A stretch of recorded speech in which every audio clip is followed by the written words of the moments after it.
Sweetheart Roland, from Grimm's Fairy Tales, by Jacob and Wilhelm Grimm.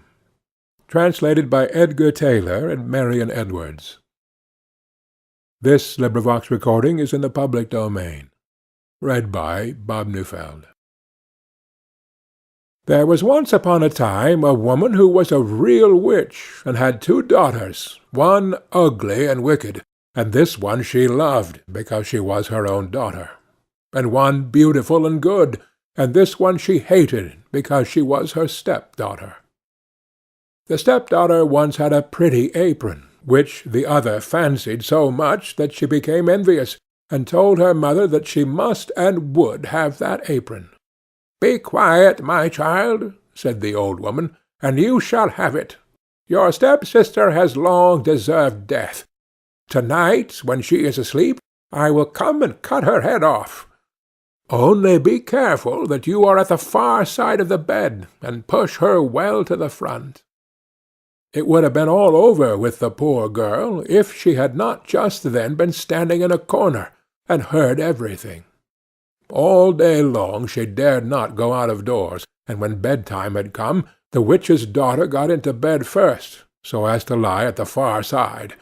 But when she was asleep, the other pushed her gently to the front, and took for herself the place at the back, close by the wall.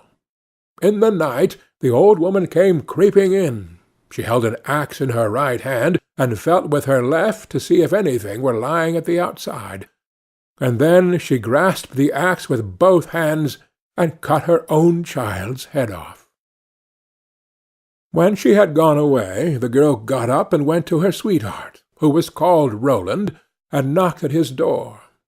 When he came out, she said to him, "Listen, dearest Roland, we must fly in all haste.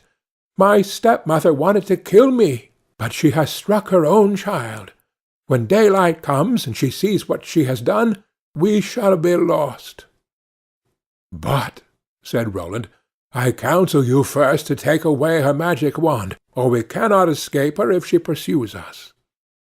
The maiden fetched the magic wand, and she took the dead girl's head and dropped 3 drops of blood on the ground, one in front of the bed, one in the kitchen, and one on the stairs. Then she hurried away with her lover. When the old witch got up next morning, she called her daughter, and wanted to give her the apron, but she did not come. Then the witch cried, "Where are you?" "Here, on the steps. I am sweeping," answered the first drop of blood. The old woman went out, but saw no one on the stairs, and cried again, "Where are you?" "Here in the kitchen. I am warming myself," cried the second drop of blood. She went into the kitchen, but found no one. Then she cried again, "Where are you?" "Ah, here in the bed. I am sleeping," cried the third drop of blood. She went into the room to the bed. What did she see there? Her own child, whose head she had cut off, bathed in her blood.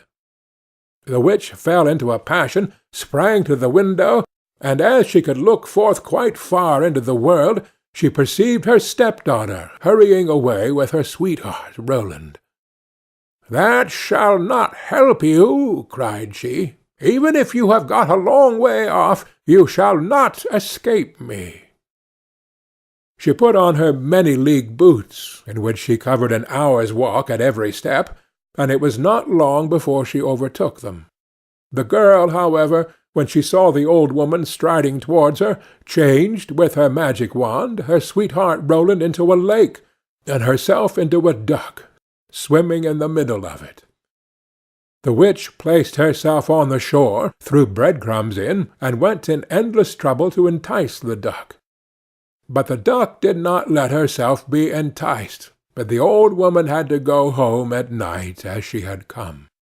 At this the girl and her sweetheart Roland resumed their natural shapes again, and they walked on the whole night until daybreak. Then the maiden changed herself into a beautiful flower which stood in the midst of a briar-hedge, and her sweetheart Roland into a fiddler. It was not long before the witch came striding up towards them, and said to the musician, "Dear musician, may I pluck that beautiful flower for myself?" "Oh, yes," he replied. "I will play to you while you do it." As she was hastily creeping into the hedge, and was just going to pluck the flower, knowing perfectly well who the flower was, he began to play, and whether she would or not, she was forced to dance, for it was a magical dance. The faster he played, the more violent springs was she forced to make, and the thorns tore her clothes from her body, and pricked her and wounded her till she bled, and as she did not stop, she had to dance till she lay dead on the ground. As they were now set free, Roland said, "Now I will go to my father and arrange for the wedding."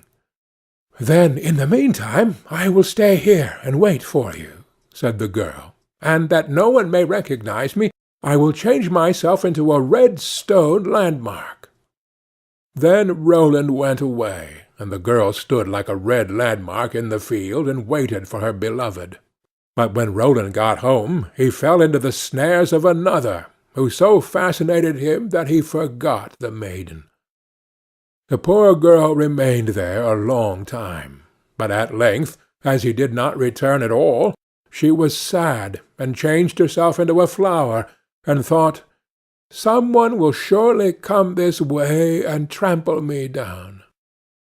It befell, however, that a shepherd kept his sheep in the field, and saw the flower, and as it was so pretty, plucked it, took it with him, and laid it away in his chest.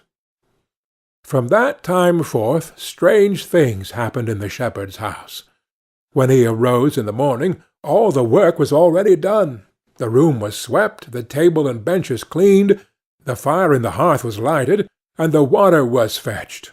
And at noon, when he came home, the table was laid, and a good dinner served.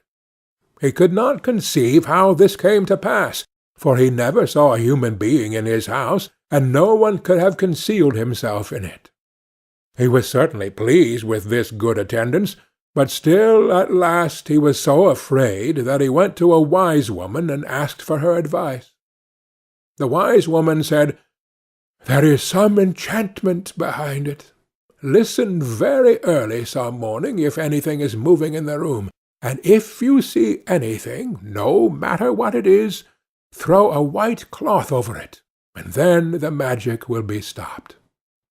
The shepherd did as she bade him, and next morning, just as day dawned, he saw the chest opened and the flower come out. Swiftly he sprang towards it, and threw a white cloth over it. Instantly the transformation came to an end, and a beautiful girl stood before him, who admitted to him that she had been the flower, and that up to this time she had attended to his housekeeping. She told him her story, and, as she pleased him, he asked her if she would marry him, but she answered no, for she wanted to remain faithful to her sweetheart Roland, although he had deserted her. Nevertheless, she promised not to go away, but to continue keeping house for the shepherd. And now the time drew near when Roland's wedding was to be celebrated, and then, according to an old custom in the country, it was announced that all the girls were to be present at it, and sing in honor of the bridal pair.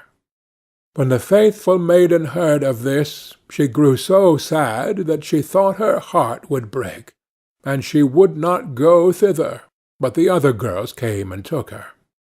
When it came her time to sing, she stepped back, until at last she was the only one left, and then she could not refuse.